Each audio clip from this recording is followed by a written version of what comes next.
আসসালামু আলাইকুম। সকলকে অনেক, অনেক শুভেচ্ছা জানিয়ে শুরু করছি। আমি শাহাদাত। আজকেও যেটা করব সেটা হচ্ছে ক্যান্সার রোগ সম্পর্কে আমরা কথা বলব। ক্যান্সারের আম রোগ সম্পর্কে আমি একটি ভিডিওর অনুবাদ করতে শুরু করেছি।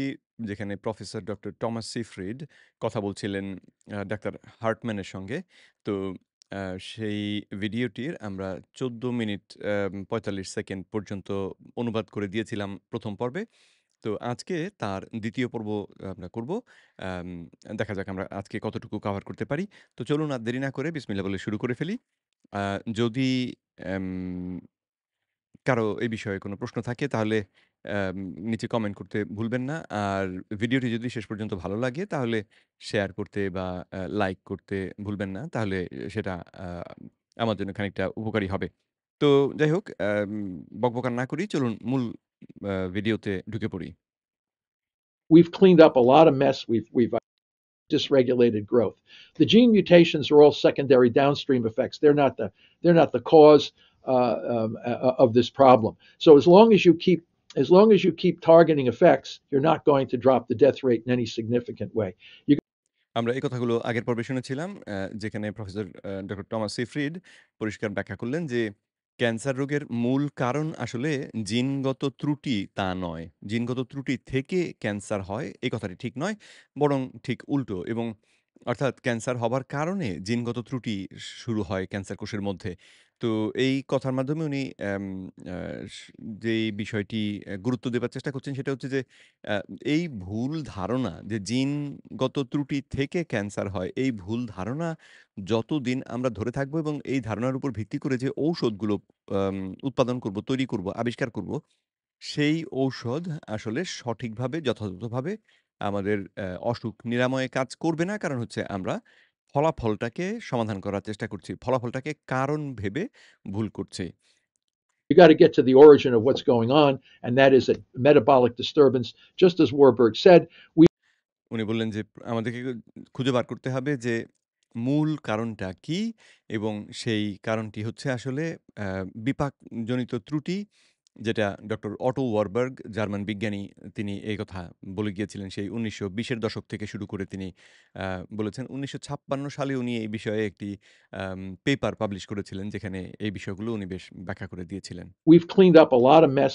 We've identified where he made his mistakes, where he doctor Seyfried বললেন যে, ডক্টর অটো ওয়ারবার্গের যে গবেষণা ছিল, সেটা যেহেতু ১৯২০ এর দশক থেকে শুরু করে আ ডক্টর ওয়ারবার্গ ১৯৭১ সালে যতদূর মনে পড়ে মৃত্যুবরণ করেন। তো তার মানে ওই সময়ে যে কারিগরি যে যন্ত্রপাতি যা এভেইলেবল ছিল, তার উপর ভিত্তি করে তিনি তার তথ্য দিয়েছিলেন। কিন্তু সেই তথ্যে আম সম্পর্কে বেশ কিছু প্রশ্ন করার সুযোগ ছিল।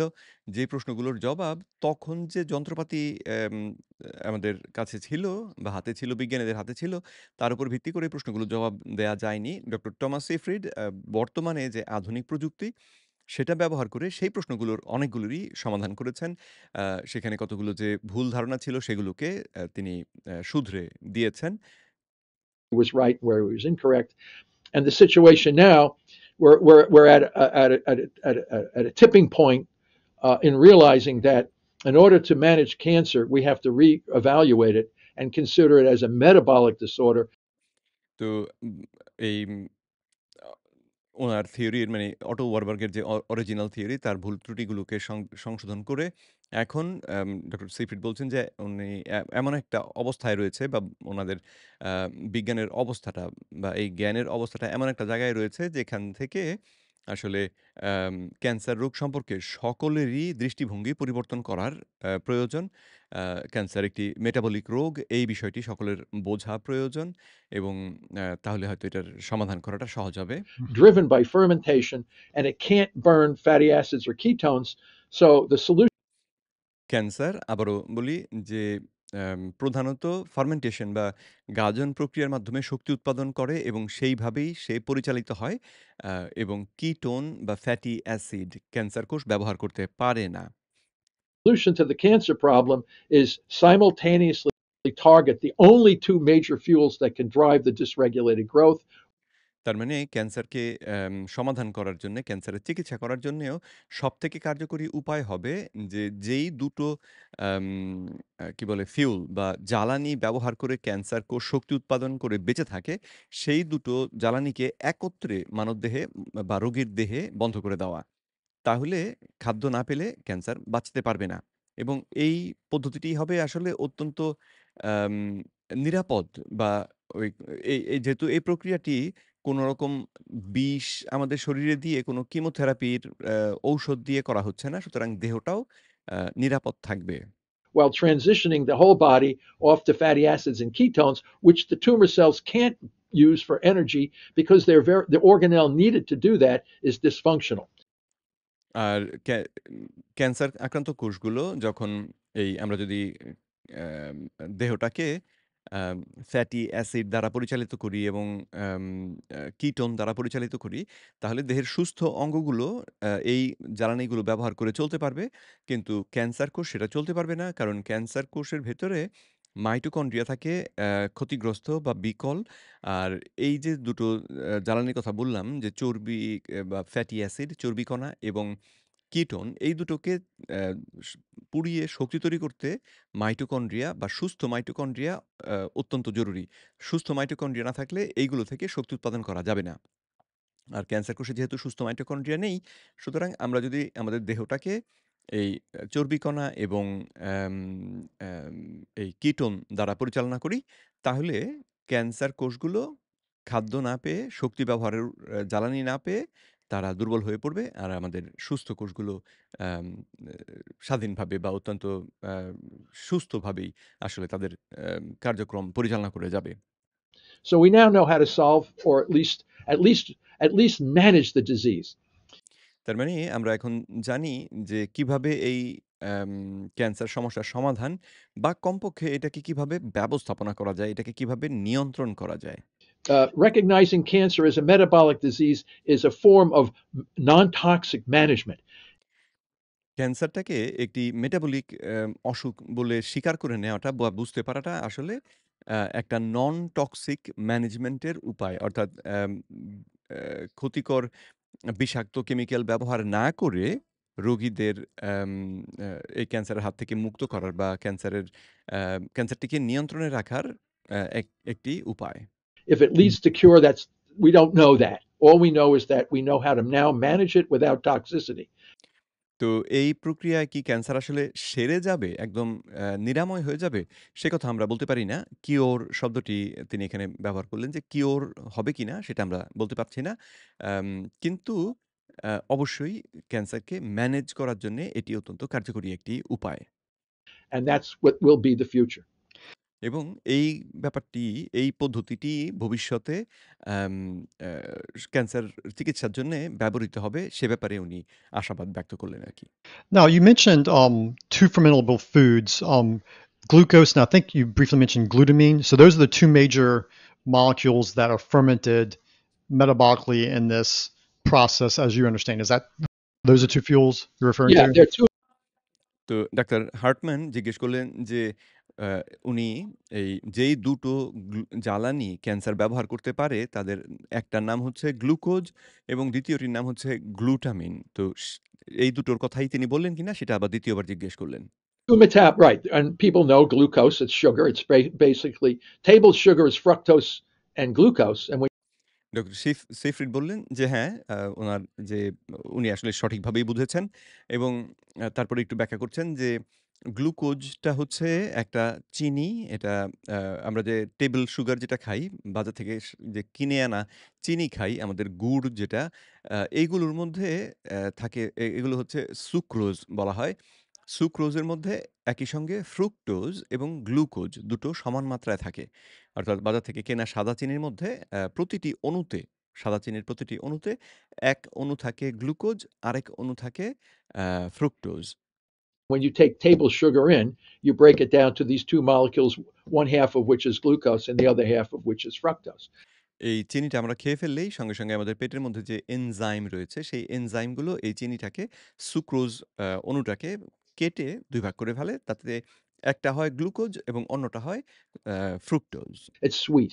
Okay, so the glucose আর ওই ফ্রুক্টোজ যে কণাটা সেটাই কিন্তু আমাদের আসলে মিষ্টি যে স্বাদ অনুভব করি আমরা, সেটা ওই ফ্রুক্টোজ কণার কারণে।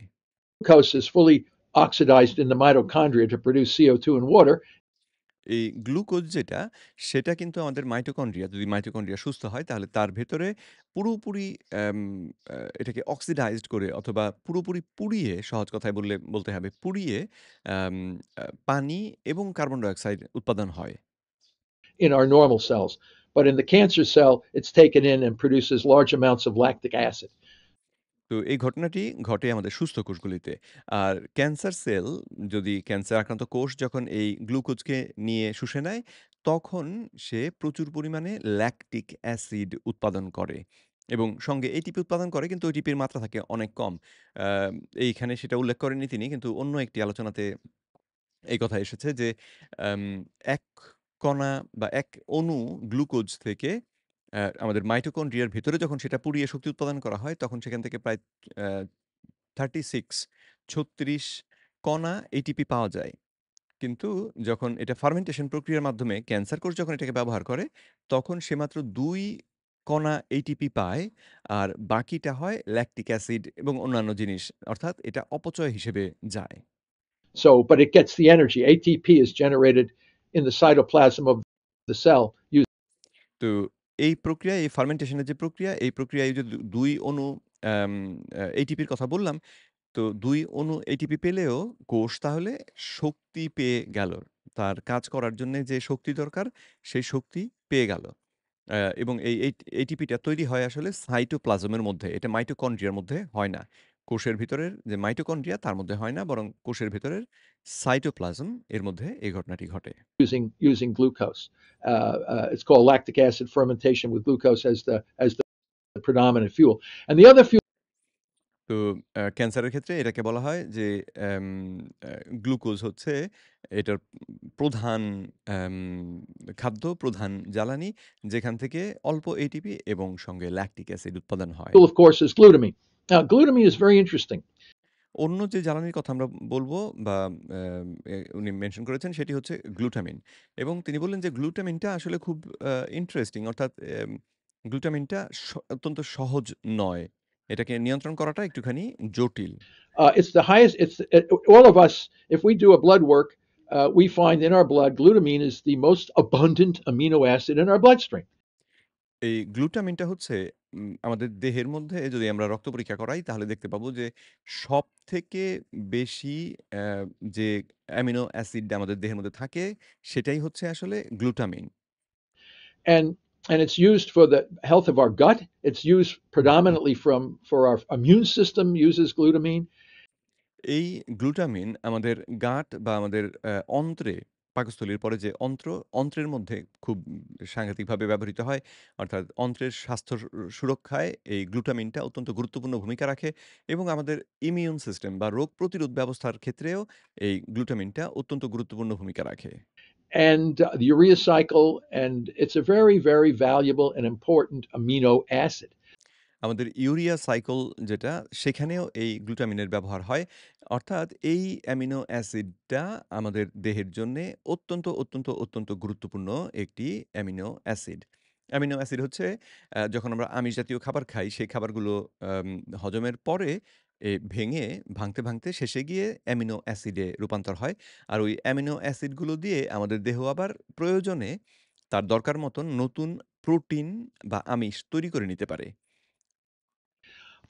What we have discovered that in cancer cells, it's fermented in the mitochondria. This is এবং তিনি বললেন যে তারা গবেষণায় যেটা পেয়েছেন যে এই অ্যাম অ্যাম গ্লুটামিন যে জ্বালানিটি, এই জ্বালানিটিকেও ক্যান্সার কোষ গাজন প্রক্রিয়ায় ভেঙে ATP তৈরি করতে পারে এবং গুরুত্বপূর্ণ বিষয় হচ্ছে যে এই ঘটনাটা ঘটে ভাঙা যে মাইটোকন্ড্রিয়ার কথা বললাম আমরা, সেই মাইটোকন্ড্রিয়ার ভেতরে।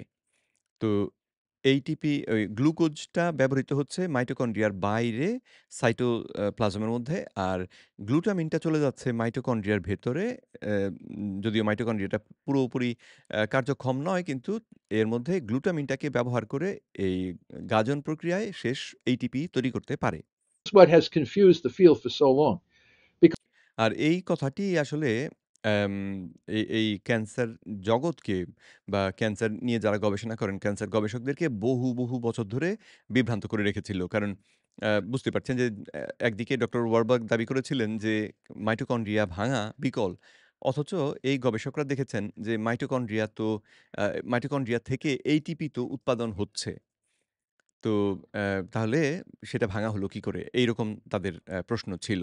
তো ডক্টর সেফ্রিডের যে গবেষণা, সেই গবেষণায় উনারা পরিষ্কার বুঝতে পারলেন যে মাইটোকন্ড্রিয়া থেকে ATP উৎপাদন হচ্ছে অনেক কম মাত্রায় এবং সেটা আসলে অক্সিডেটিভ ফসফোরিলেশন প্রক্রিয়ায় না হয়ে যেটা মানে মাইটোকন্ড্রিয়া ছাড়া যেই রকম শক্তি উৎপাদনটা সম্ভব না। অক্সিডেটিভ ফসফোরিলেশনটা মাইটোকন্ড্রিয়া ছাড়া সম্ভব না। তো যখন ওইখান থেকে আ ATP উৎপাদন হচ্ছিল, সবাই ধরেই নিয়েছিল যে তাহলে নিশ্চয়ই মাইটোকন্ড্রিয়ার ভিতরে অক্সিডেটিভ ফসফোরিলেশন পদ্ধতিতেই শক্তি উৎপাদন হচ্ছে। কিন্তু ডক্টর সেফ্রিডের গবেষণা থেকে উনারা আ দেখান যে না, বিষয়টি তা নয়। বরং মাইটোকন্ড্রিয়াটি আসলেই বিকল। এটি অক্সিডেটিভ ফসফোরিলেশন করছে না। বরং ফার্মেন্টেশন বা গাজন প্রক্রিয়ায় এই আম কি বলে এটাকে? গ্লুটামিনটাকে ভেঙে ATP উৎপাদন করছে এবং সঙ্গে উৎপাদন করছে সাকসেনিক acid. because they say they always thought there were only two forms of energy, which was cytoplasmic fermentation in the glycolysis pathway in the cytoplasm, and the mitochondria, oxidative phosphorylation in the mitochondria. বিজ্ঞানীরা এতদিন পর্যন্ত আম সবসময় ভেবে এসেছিলেন যে কোষের শক্তি উৎপাদনের দুটোই উপায় আছে। দুটোই আম যদি আমরা সহজ বাংলায় বলি হয়তো বলতে পারি দুটো ফ্যাক্টরি আছে। একটা হচ্ছে সাইটোপ্লাজম, কোষের ভেতরেই যে সাইটোপ্লাজম তার মধ্যে গ্লুকোজ ব্যবহার করে গ্লাইকোলিসিস প্রক্রিয়ায় ফার্মেন্টেশন এর মাধ্যমে শক্তি উৎপাদন করা। আর দ্বিতীয়টি হচ্ছে মাইটোকন্ড্রিয়ার ভেতরে অক্সিডেটিভ ফসফোরিলেশন ব্যবহার করা। অক্সিডেটিভ ফসফোরিলেশন মানে হচ্ছে যে অক্সিজেন ব্যবহার করে খাদ্য ভেঙে শক্তি উৎপাদন করা সহজ কথায়। তো মাইটোকন্ড্রিয়ার ভেতরে এই শক্তি উৎপাদন করা।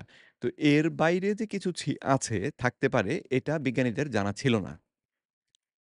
Working with my colleague and friend Christos Xenopoulos, the world expert on mitochondria fermentation, he and I have shown that glutamine is fermented in.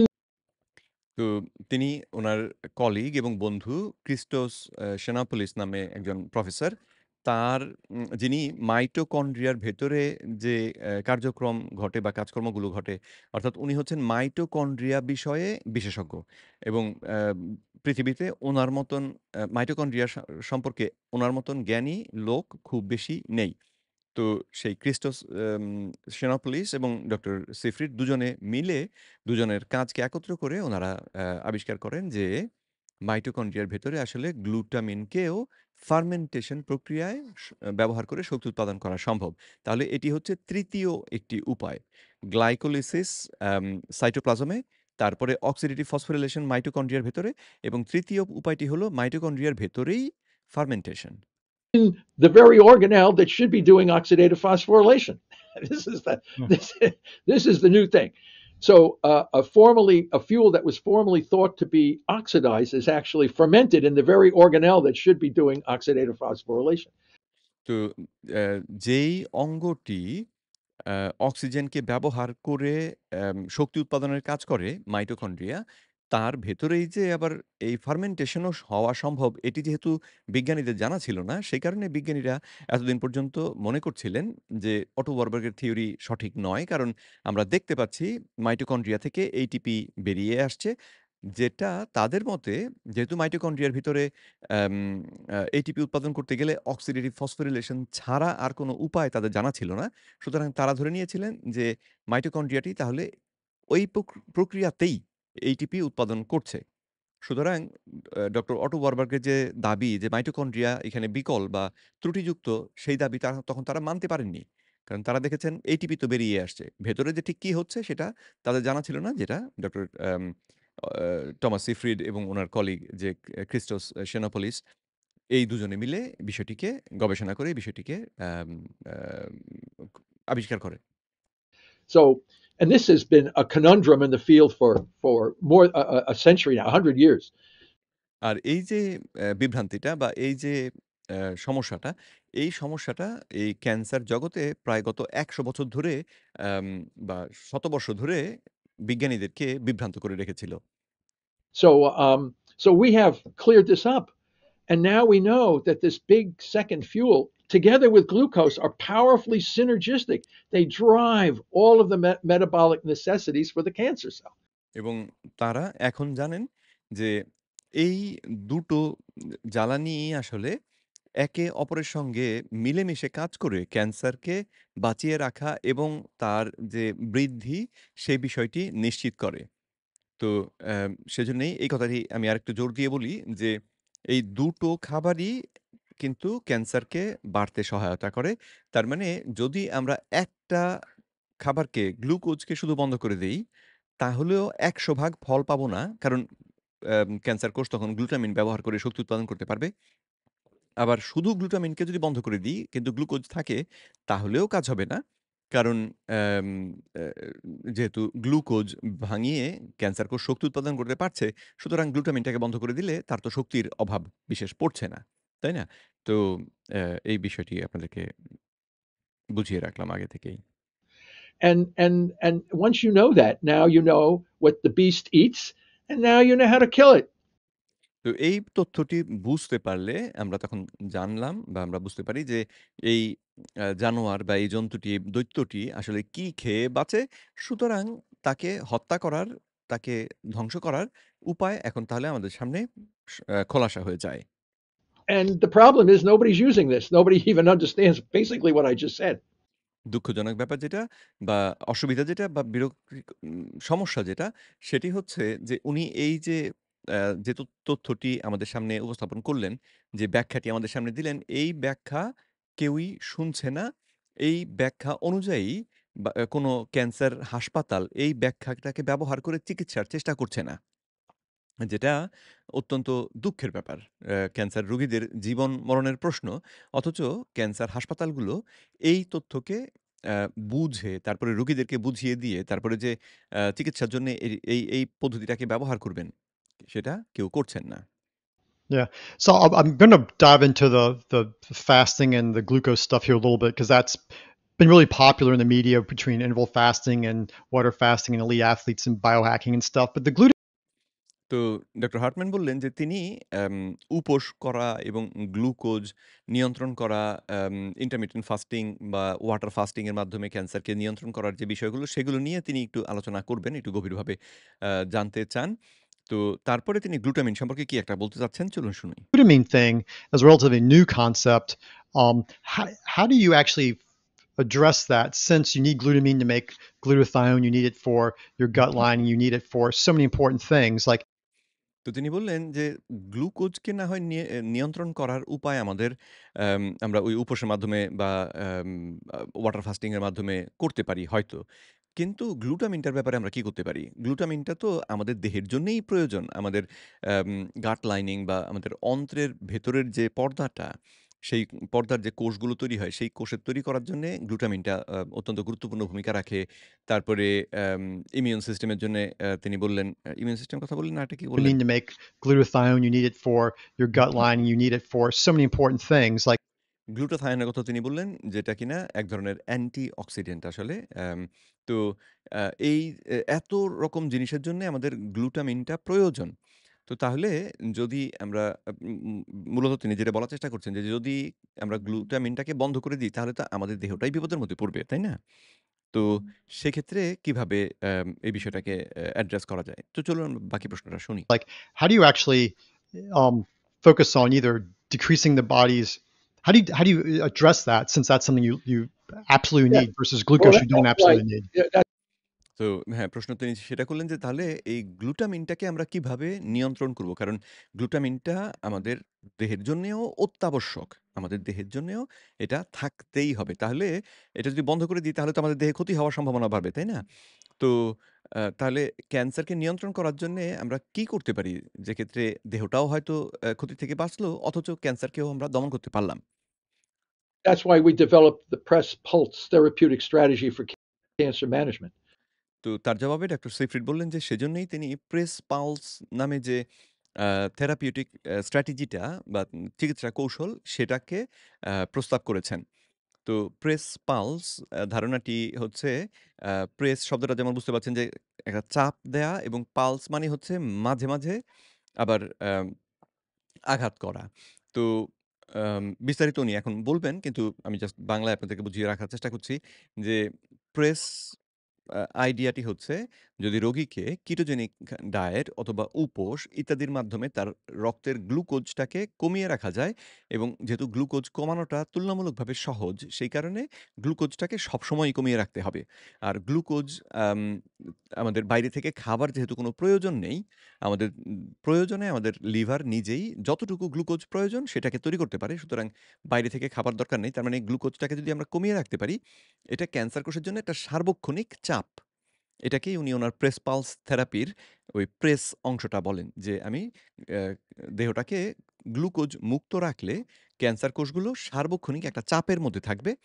R pulse হচ্ছে যে এই চাপ থাকা অবস্থায় মাঝে, মাঝে উনি বিভিন্ন ঔষধ ব্যবহার করে বা বিভিন্ন টেকনিক ব্যবহার করে এই আম কে ক্যান্সার কোষগুলোকে আরো আঘাত করবেন। তো টেকনিকগুলো একটু পরে উনি বলবেন। চলুন আমরা শুনি। which addresses exactly what you just asked. তো এই প্রেস পালস থেরাপিউটিক স্ট্র্যাটেজি যেটা বা চিকিৎসার কৌশল, এই কৌশলটাই আসলে উনার ডক্টর হার্টম্যানের যে প্রশ্ন তার একদম আম আম একদম জবাব। মানে এই প্রশ্নটারই জবাব। Because we know how important glutamine is. You can't go after glutamine like a bull in a china shop. You're going to hurt. তো যেহেতু গ্লুটামিনটা আমাদের দেহের জন্য অত্যন্ত গুরুত্বপূর্ণ এই কথাটা আমরা জানি। সুতরাং আমরা আম ইসেতে এই গ্লুটামিনের আম পেছনে বা গ্লুটামিনটাকে থামিয়ে দেওয়ার জন্যে এমন কিছু করতে পারব না যে ওই যে bullet in the China shop বলে। তার মানে আপনার যেই দোকানে আ এটা একটা কি যেন আ প্রবাদ আরকি। যে ধারণাটা হচ্ছে যে চায়না শপ যেখানে আপনার এই এম হা কি যেন? চীনামাটির বাসন-কোসন যেখানে থাকে, সেখানে যদি আপনি একটা গুলি করেন, তাহলে কোথা থেকে যে কি ভাঙবে, তাহলে সেটার কোনো ঠিক ঠিকানা থাকবে না। একটা গুলি দিয়ে অনেক ক্ষতি করে ফেলা যাবে। তো তিনি বলছেন যে, অ্যা গ্লুটামিনটার ক্ষেত্রে আমরা এইরকম কোনো পদ্ধতি ব্যবহার করতে পারি না। কারণ যদি গ্লুটামিনটা অ্যা অ্যা সেইভাবে ক্ষতিগ্রস্ত হয়, তাহলে আমরা নিজেরাই ক্ষতিগ্রস্ত হয়ে যাব। Hurt the Yep. patient. So you have to understand biology, and you really have to understand evolutionary biology. তো এই বিষয়টিকে বুঝতে গেলে প্রথমত আমাদেরকে জীববিজ্ঞান বুঝতে হবে এবং সঙ্গে তিনি বললেন যে অ্যা অ্যা বিবর্তনবাদের উপর ভিত্তি করে যে evolutionary biology সেটাকে বুঝতে হবে। বিবর্তনবাদ ভিত্তিক যে জীববিজ্ঞান সেটাকেও বুঝতে হবে। And you have to understand biochemistry, and you have to understand physiology. And সঙ্গে আপনাকে বুঝতে হবে বায়োকেমিস্ট্রি এবং ফিজিওলজি। ফিজিওলজি মানে শরীরবিদ্যা যাকে বলি আমরা। you got to put all those disciplines together to really understand how we strategically manage cancer, knowing what it needs to survive. তো এই সমস্ত বিষয়ের জ্ঞানকে আমরা কৌশল মানে সুকৌশলে ব্যবহার করে আম আ করব আরকি যে ক্যান্সারের বেঁচে থাকার জন্য যেই জিনিসগুলো প্রয়োজন সেই জিনিসগুলোকে আ আক্রমণ করার জন্যে এই যে জ্ঞান, এই জ্ঞানকে ব্যবহার করব। And you're 100% right. We can't just go in there and pour glutamine targeting drugs on a cancer patient. এবং তিনি বললেন যে ডাক্তার হার্টম্যান ঠিকই বলেছেন যে ক্যান্সার রোগীর দেহে আমরা গ্লুটামিনটাকে পুরো বন্ধ করে দেওয়ার জন্যে যে ঔষধ দেব এটা করতে পারব না। Because first of all, the cancer will now switch to glucose. ১ম কারণ হচ্ছে যে যদি এম এই কাজটা করলে সঙ্গে, সঙ্গে ক্যান্সার কোষ গ্লুকোজ খেয়ে বাঁচতে শুরু করবে। অর্থাৎ যদি গ্লুকোজটাকে না কমাই এবং শুধুমাত্র গ্লুটামিনটাকে আমরা টার্গেট করার চেষ্টা করি, এটার কার্যক্রমকে থামিয়ে দেবার চেষ্টা করি, তাহলে ক্যান্সার কোষ খুব খুশি হয়ে সে গ্লুকোজ ভাঙিয়ে শক্তি উৎপাদন করতে থাকবে। গ্লুটামিন সে তখন ব্যবহার করবে না। তার তো ATP হলেই কাজ চলে। সুতরাং সে আসলে মরবে না। And bypass that. And now you're harming the gut, you're harming the immune system, and you're damaging the body by being overly aggressive. তো আর এইভাবে যদি আমরা চিকিৎসার চেষ্টা করি তাহলে আল্টিমেটলি ক্যান্সার কোষের কিছুই হলো না। অথচ আমাদের যে অন্ত্র তার ক্ষতি হবে, আমাদের যে ইমিউন সিস্টেম সেটা ক্ষতিগ্রস্ত হবে, আমাদের দেহ, আমাদের স্বাস্থ্য সার্বিকভাবেই ক্ষতিগ্রস্ত হবে। On targeting glutamine. So that's why we developed the pulse strategy. আর সেই কারণেই তিনি এই পালস বা আ এটাকে বাংলায় কিভাবে ব্যাখ্যা করব? যে জিনিসটা মাঝে, মাঝে অ্যাম কাজ করবে। এটা সবসময় যে আমরা চালু রাখবো তা না। এটাকে মাঝে, মাঝে চালু করে কিছু অতিরিক্ত চাপ তৈরি করব। ১ম এ থাকবে সার্বক্ষণিক চাপ যেটা হচ্ছে গ্লুকোজ। গ্লুকোজটাকে খাবার দেহ থেকে সরিয়ে দেওয়া। তাহলে এটা সার্বক্ষণিক চাপ হিসেবে কাজ করবে ক্যান্সারের জন্যে। আর সঙ্গে আমরা মাঝে, মাঝে এই গ্লুটামিনটা বন্ধ করার ব্যবস্থা করব। কিন্তু বন্ধ করেই আবার ছেড়েও দেব। যাতে করে দেহ যেন ক্ষতিগ্রস্ত না হয়। Press pulse. You can press glucose down to almost non-existence in the body. I tell you, man, you can. Hmm. I've seen papers. It's unbelievable.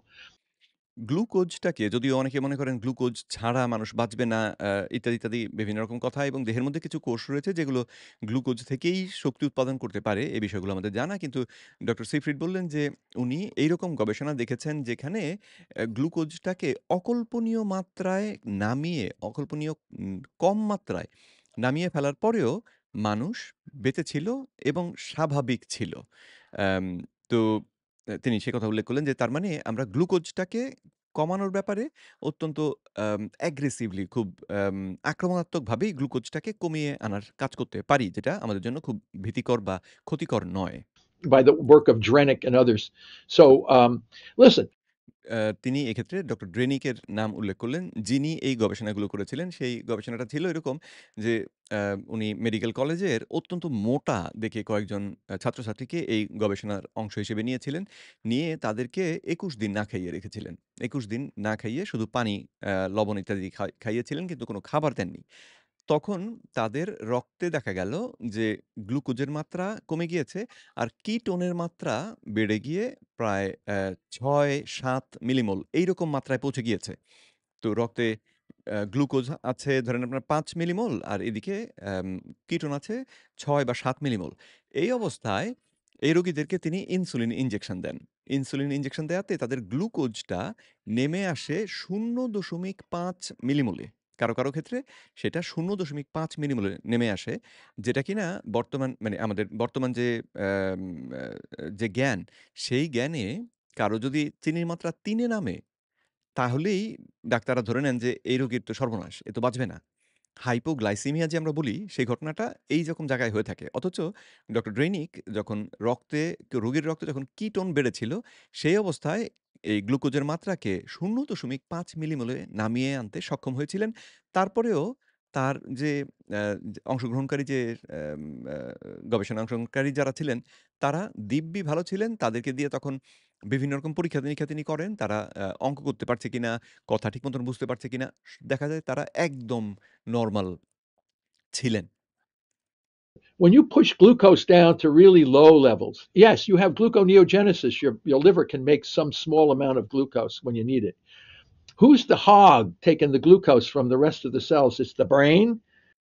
তো তিনি বললেন যে, এখানে অনেকে প্রশ্ন করতে পারেন যে, আমাদের লিভার যেহেতু গ্লুকোজ তৈরি করতে পারে, তাহলে আমরা গ্লুকোজটাকে কমিয়ে দিলে লিভার তো গ্লুকোজ তৈরি করতে করে দেবে। সেটা ঠিক কথা যে, আমাদের লিভার কিছুটা গ্লুকোজ তৈরি করতে পারে। আমাদের দেহের যে সর্বনিম্ন মাত্রায় মানে যেই মাত্রায় গ্লুকোজ না থাকলে আমরা বিপদে পড়ব, সাধারণত আমাদের আ লিভার সেই মাত্রায় গ্লুকোজ তৈরি করে দেয়। কিন্তু সেই মাত্রায় রক্তে গ্লুকোজ থাকলে আমাদের কিছু অঙ্গ আছে যারা গ্লুকোজ হগ বলা হয়। অর্থাৎ গ্লুকোজ অ্যা পেলে তারা ঝাঁপিয়ে পড়ে সেই গ্লুকোজটাকে শুষে নেয়। যেমন আমাদের মস্তিষ্ক। আমাদের মস্তিষ্ক গ্লুকোজ পেলে সেটাকে হাপুস-হুপুস করে শুষে নেয়। তো সেটা গেল ১ম কথা। তারপরে দেখি উনি কি বলেন। The brain will take whatever little glucose you might have. And the muscle. তো ব্রেইন আমাদের রক্তের মধ্যে যে অল্প পরিমাণ গ্লুকোজ যাই থাকুক সেটাকে সে ১ম এই চেষ্টা করবে যতটা সম্ভব। যত বেশি পারা যায় গ্লুকোজ সেখান থেকে নিয়ে নিতে। খেয়াল রাখবেন এক্ষেত্রে গ্লুকোজের মাত্রা যেহেতু একেবারে সর্বনিম্ন মাত্রায়, সুতরাং এই অবস্থাতে ব্রেইন কিন্তু গ্লুকোজকে বেশি নেয়ার চেষ্টা করবে। কারণ অনেকে কনফিউজ করতে পারেন যে আমরা তো আবার বলি যে গ্লুকোজ ব্রেইন আসলে গ্লুকোজ ব্যবহার করতে পারে না বা কিটোনকে ব্রেইন বেশি পছন্দ করে এবং এর দুটোই ঠিক কথা। গ্লুকোজ আসলে ব্রেইনের কিছু, কিছু কোষ গ্লুকোজ ছাড়া চলতে পারে না।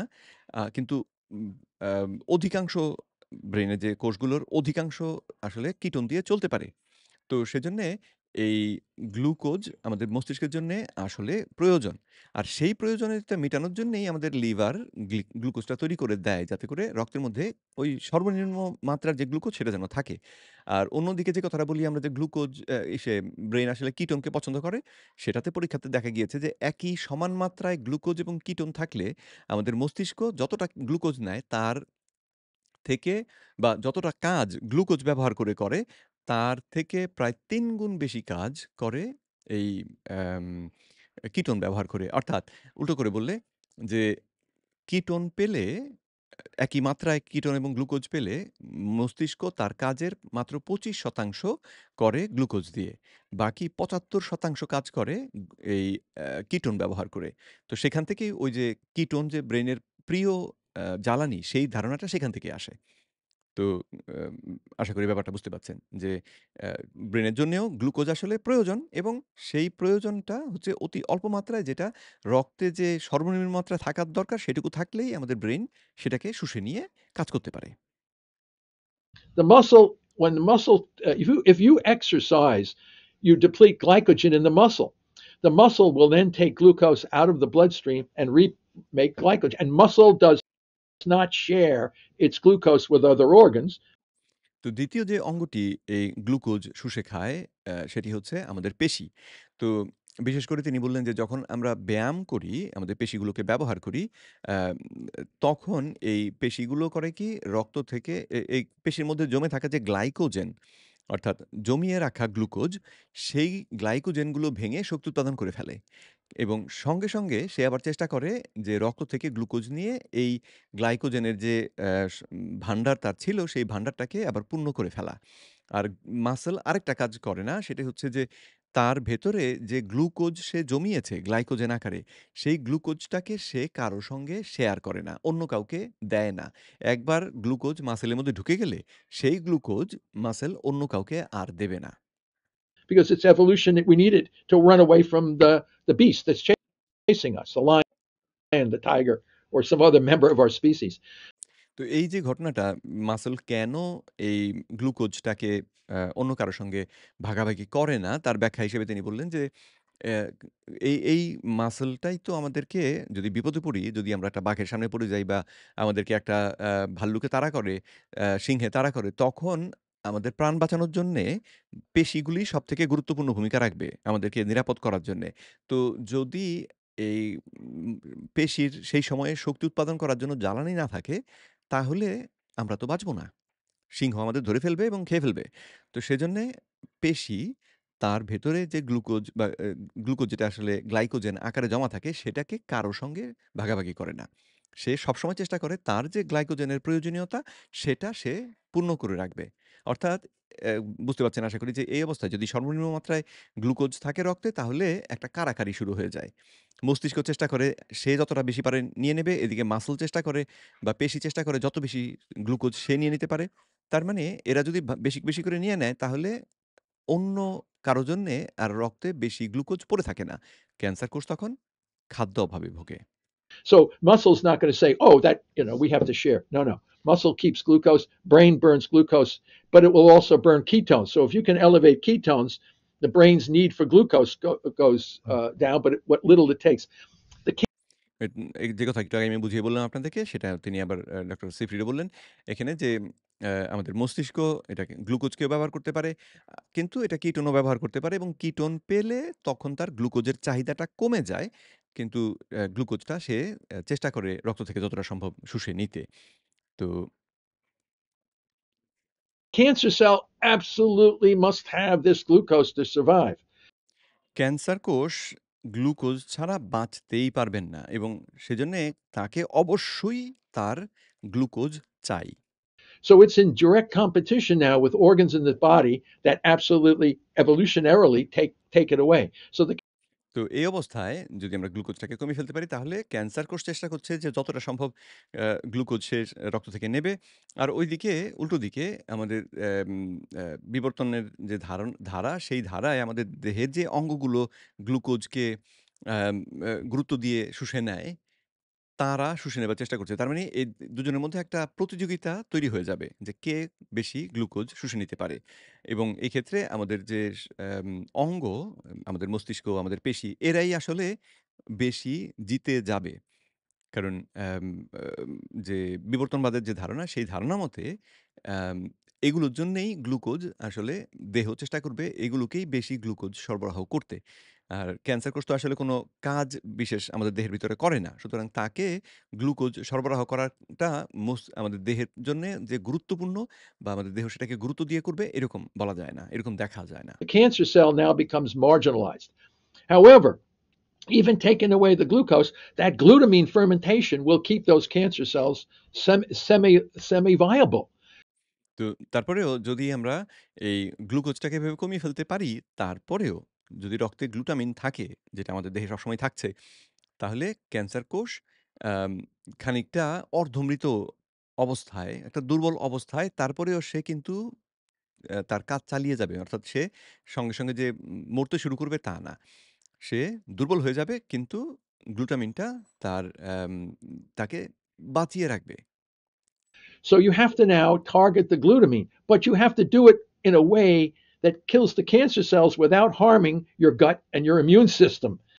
তো তার মানে এখন আমাদেরকে গ্লুটামিনটাও নিয়ন্ত্রণ করতে হবে। যখন গ্লুকোজ সর্বনিম্ন মাত্রায় রয়েছে, এই অবস্থায় গ্লুটামিনটাকে নিয়ন্ত্রণ করতে হবে। কিন্তু এমনভাবে করতে হবে যেন সেটা আমাদের দেহকে ক্ষতি না করে। যদি যেন আমাদের অন্ত্রের যে অন্ত্রের ক্ষতি না করে বা আমাদের ইমিউন সিস্টেমের ক্ষতি না করে। So that's why we developed the pulse. So you restrict glucose as well as you can, transition the body over to fatty acids and ketones. তো তার মানে যেইভাবে কাজটা করা হয় সেটা হচ্ছে প্রথমত আমরা গ্লুকোজটাকে এম এমনভাবে কমিয়ে রাখি যে যাতে করে দেহের সুস্থ কোষগুলো যেন তারা চর্বি কণা, ফ্যাটি অ্যাসিড এবং কিটোন ব্যবহার করে চলতে শুরু করে। এই ঘটনাটি ঘটতে একটু সময় লাগে। অ্যাডাপ্টেশন এর প্রয়োজন হয়। অর্থাৎ নতুন পরিবেশে মানিয়ে নেয়ার প্রয়োজন হয়। তো সেজন্যে তিনি এই কথাটি বললেন যে অ্যা বা ক্যান্সার রোগীদের ক্ষেত্রেও আসলে এই কথাটি খেয়াল রাখা দরকার।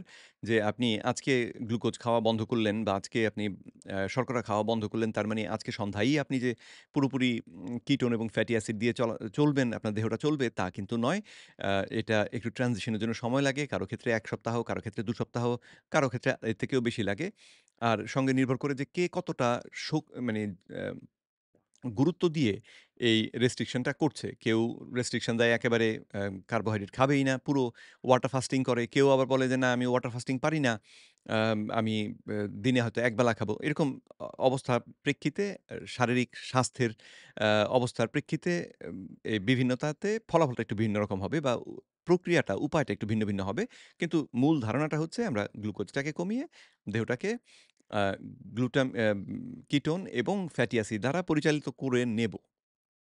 So the normal cells now switch their energy from glucose to, and normal cells don't, except the immune system, don't need too much glutamine.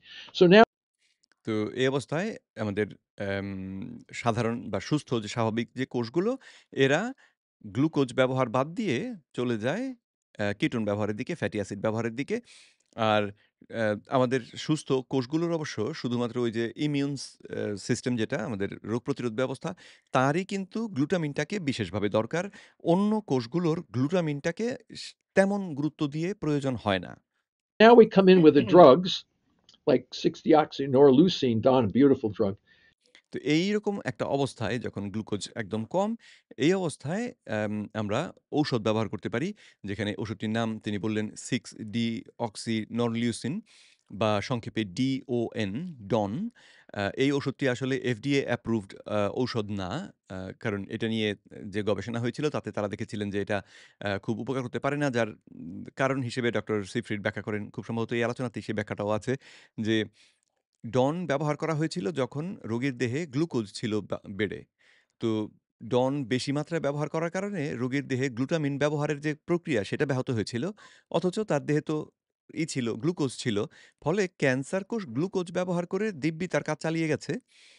আর এদিকে আমাদের ইমিউন সিস্টেম এবং যে আ অন্ত্র তারা গ্লুটামিন কোষের বা গ্লুটামিনের অভাবে ক্ষতিগ্রস্ত হয়েছিল।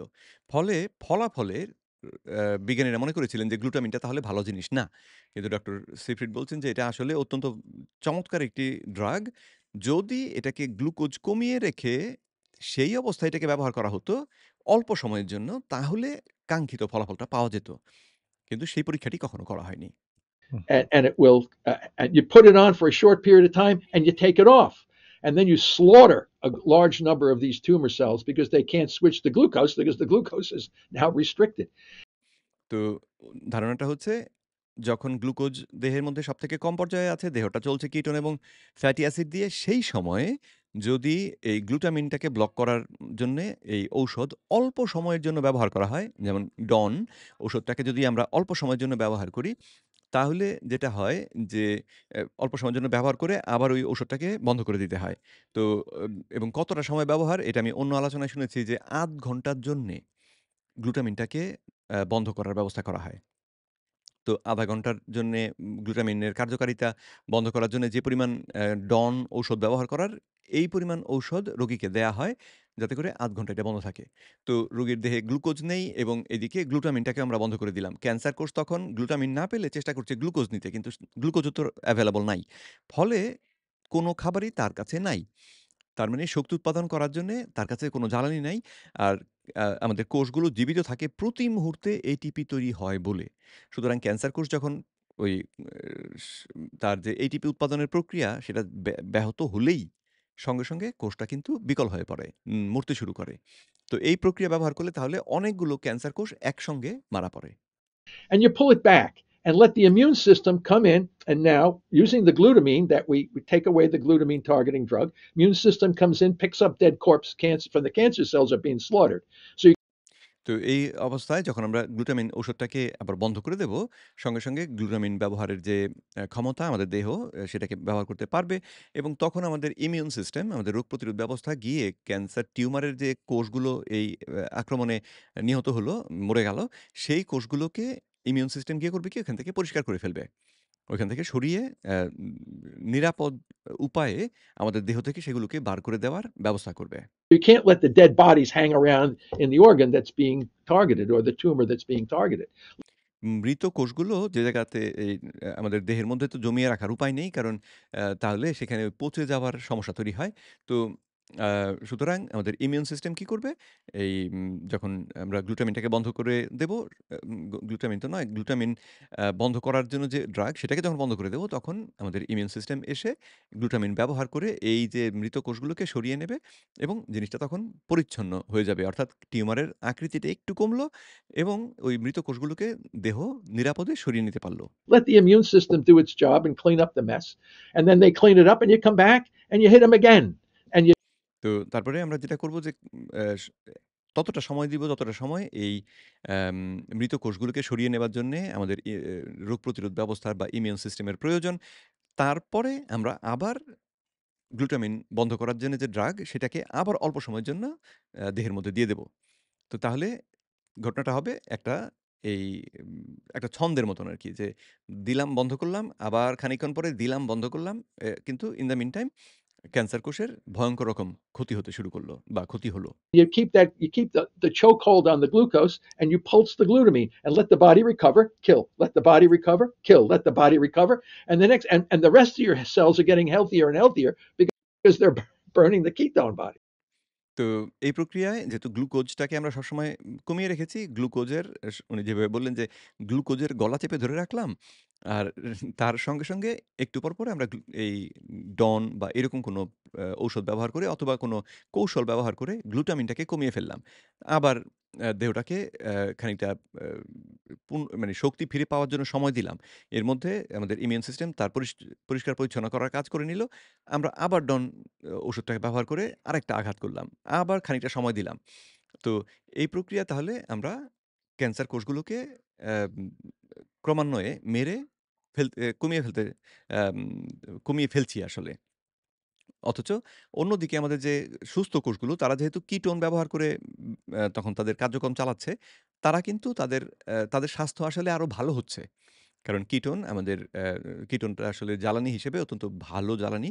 গ্লুকোজ যদি আমাদের কেরোসিন হয়, তাহলে কিটোনটা হতে পারে ধরেন বিমানের যে তেল, বিমান চালানোর জন্য যে পরিচ্ছন্ন তেল ব্যবহার করা হয়, সেইরকম তেল হবে হয়তো কিটোন, যেখানে অ্যা অ্যা গ্লুকোজটা হচ্ছে হয়তো ওই গাড়িতে আমরা যে পেট্রোল ব্যবহার করি সেরকম।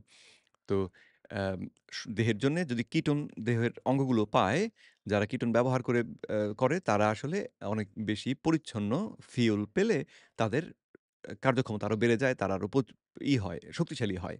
অর্থাৎ সুস্থ দেহটা আরো শক্তিশালী হচ্ছে, সুস্থ হচ্ছে। অন্যদিকে ক্যান্সার কোষগুলো আরো মারা পড়ছে। Hmm. So as you slowly degrade the tumor, the rest of your body is getting more and more healthy because you're switching the fuels. And this is এবং তার মানে হচ্ছে যে টিউমারটা যতই ধীরে মরছে এবং ক্ষয়ে যাচ্ছে, সঙ্গে আমাদের দেহটা আরো বেশি শক্তিশালী হচ্ছে, সুস্বাস্থ্য লাভ করছে। what you got to know. You got to normal cells are extremely flexible in the fuels they can use.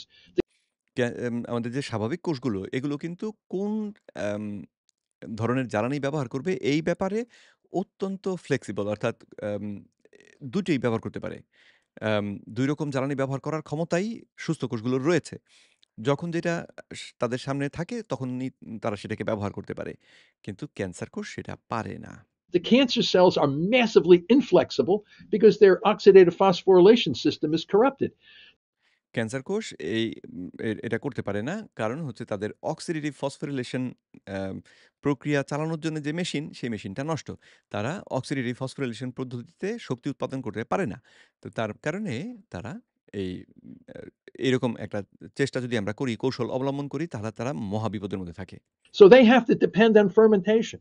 And the two predominant fuels are glucose and glutamine. There are other fuels in there, but they're in tiny amounts. And the cancer cell will go through that real quick. So তো অ্যাম cancer কোষ এই fermentation প্রক্রিয়ার মাধ্যমেই শুধুমাত্র শক্তি উৎপাদন করতে পারে। আর ফার্মেন্টেশনের জন্যে প্রধান যে জ্বালানি দুটো সেটা হচ্ছে গ্লুকোজ এবং গ্লুটামিন।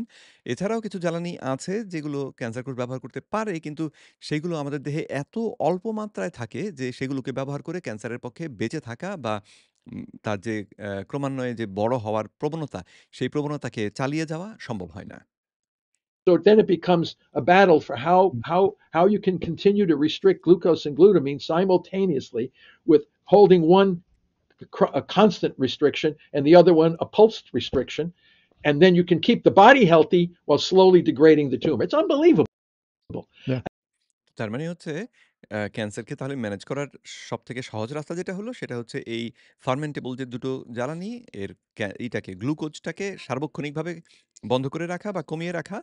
আর সঙ্গে গ্লুটামিনটাকে এরকম অ্যাম আ এম একটা নির্দিষ্ট সময় পর এই বন্ধ করে এই ক্যান্সার কোষগুলোকে মহা বিপত্তির মধ্যে ফেলা।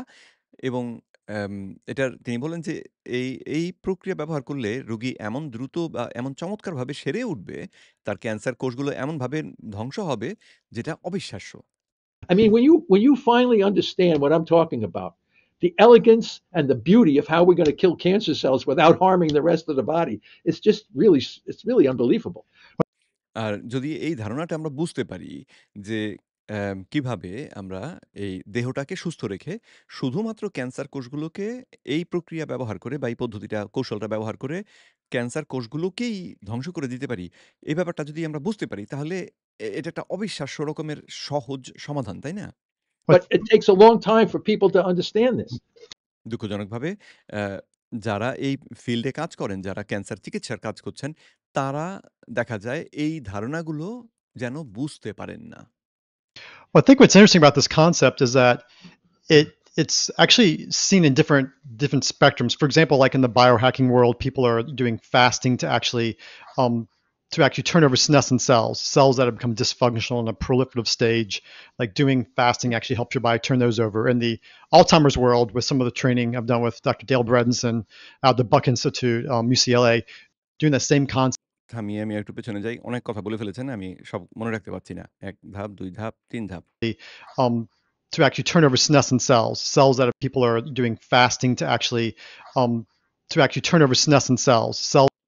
তো তিনি যেই বিষয়টি নিয়ে কথা বলছেন, ইনফেক্ট এটা আমাদের জন্য বোঝা যে সাংঘাতিক জরুরি তাও নয়। অ্যাম উনি বলছেন যে এই যে উপোসের ব্যাপারটা সেটা আরো অনেক বায়ো হ্যাকিং এর যে যারা বায়ো হ্যাকিং নিয়ে আগ্রহী তারাও এই উপোসটাকে ব্যবহার করার চেষ্টা করেন। উপোস করলে দেখা যায় যে আম যেই কোষগুলো আ খানিকটা ভঙ্গুর বা খানিকটা ক্ষতিগ্রস্ত হয়েছে, মাফ করবেন আমার ঢেকুর আসছে। কফি খেয়েছি। তো গজ কাপড়ওয়ালা রে! তো অ্যাম অনেকে এই উপোস ব্যবহার করে তার দেহের মধ্যে যে ক্ষতিগ্রস্ত বা আহত বা স আ পূর্ণ ক্ষমতাবান বা পূর্ণ ক্ষমতায় চলছে এমন কোষ নয় যেগুলো, সেরকম যদি কিছু তৈরি হয়, সেইগুলোকে ভেঙে সেগুলোকে রিপেয়ার করার জন্যে ওই উপোসটাকে ব্যবহার করেন।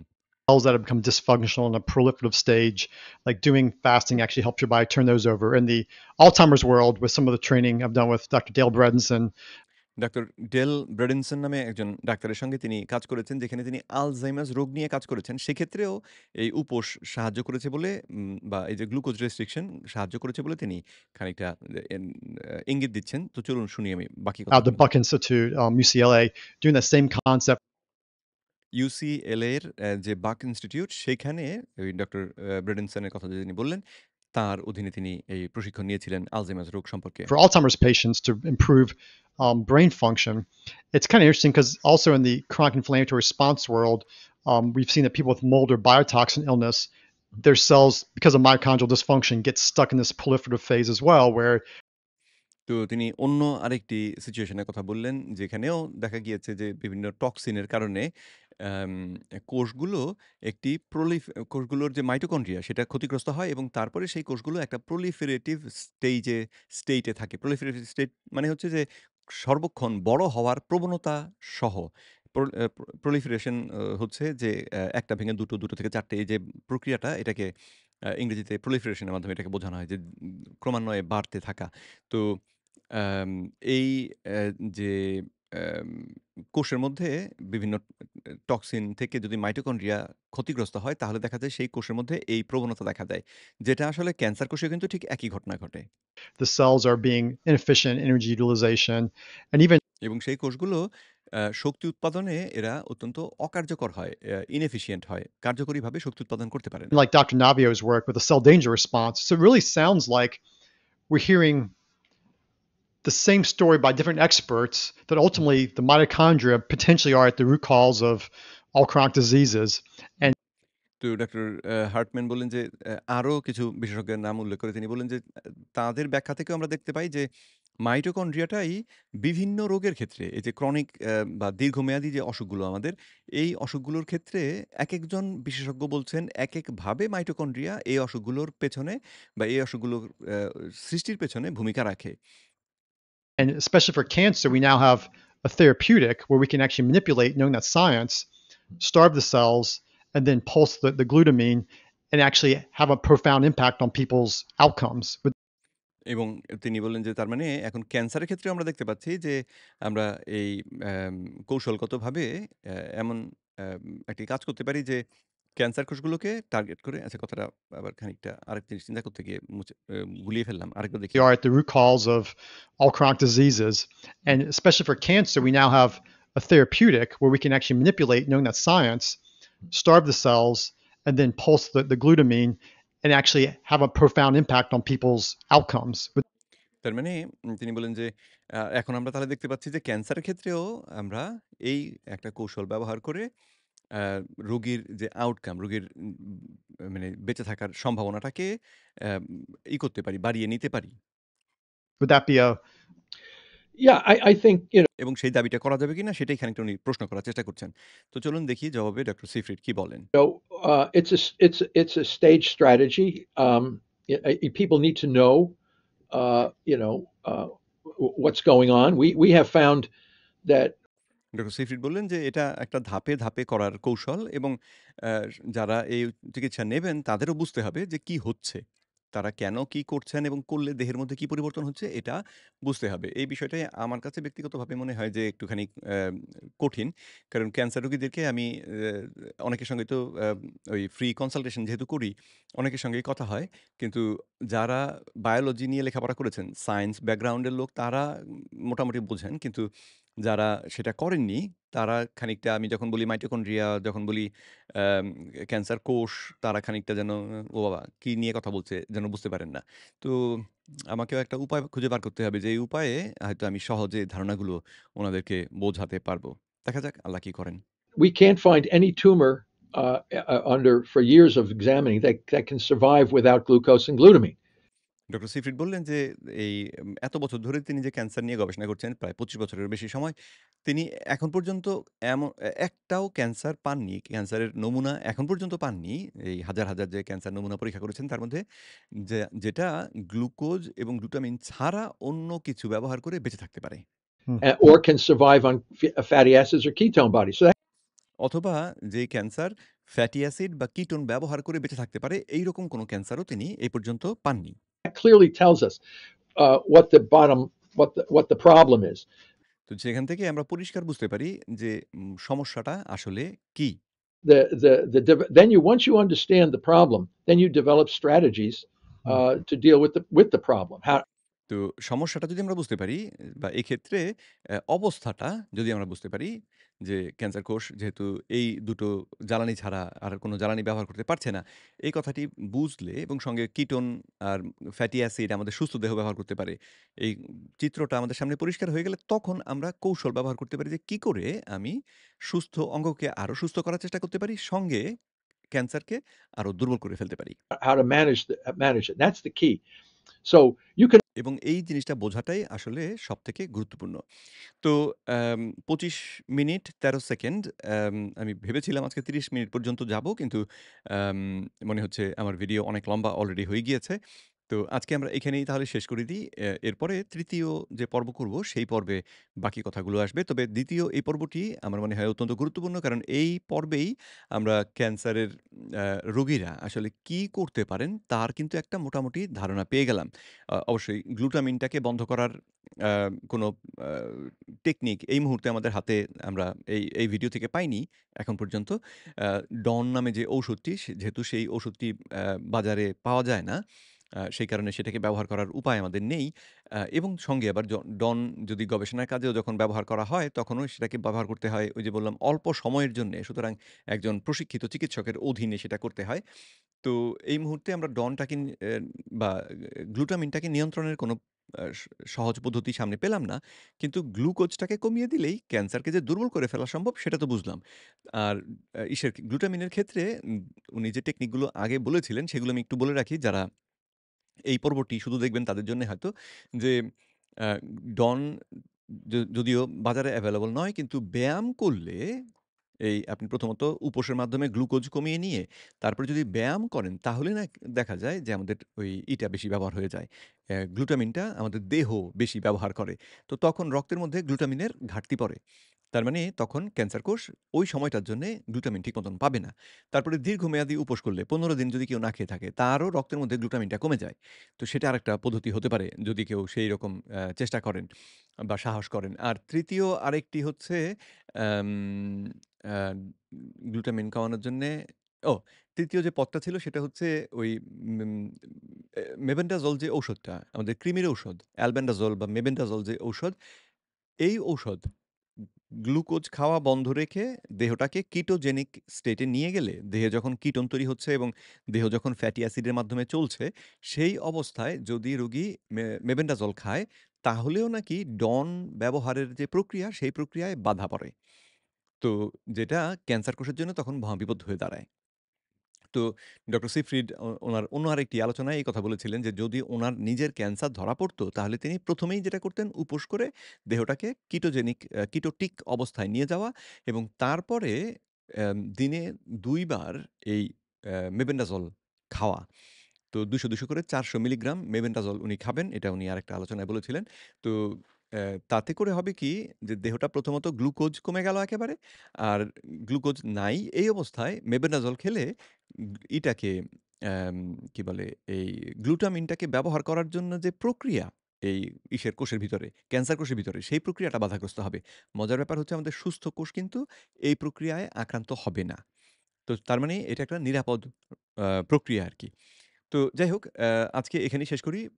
পরবর্তী ভিডিওতে আবার আপনাদের সঙ্গে দেখা হবে। যদি ভিডিওটি ভালো লেগে থাকে তাহলে আপনার চেনা জানা যদি কেউ ক্যান্সার আক্রান্ত থাকেন, ক্যান্সার যেই রকমেরই হোক, যেই অঙ্গেরই হোক, এই প্রক্রিয়া যদি আপনি অনুসরণ করেন উপকার পাবেন। কারণ ক্যান্সারটা আসলে জিনগত অসুখ নয়। জিনগত এই পরিবর্তনের জন্য এই ক্যান্সার, ওই পরিবর্তনের জন্য ওই ক্যান্সার না। বরং ক্যান্সার একটা রোগ, তার থেকে কোটি, কোটি কোটি, কোটি না, লক্ষ, লক্ষ জিন পরিবর্তন আসতে পারে। এ পর্যন্ত হিসাবে ১০ মিলিয়ন বা ১ কোটি পরিমাণ এই বিভিন্ন রকমের জিনগত ত্রুটি খুঁজে পাওয়া গিয়েছে ক্যান্সারের ক্ষেত্রে।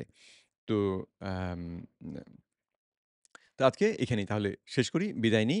পরবর্তী ভিডিওতে দেখা হবে সেই আশা রেখে বিদায় নিচ্ছি। আসসালামু আলাইকুম ওয়া রাহমাতুল্লাহি ওয়া বারাকাতুহু।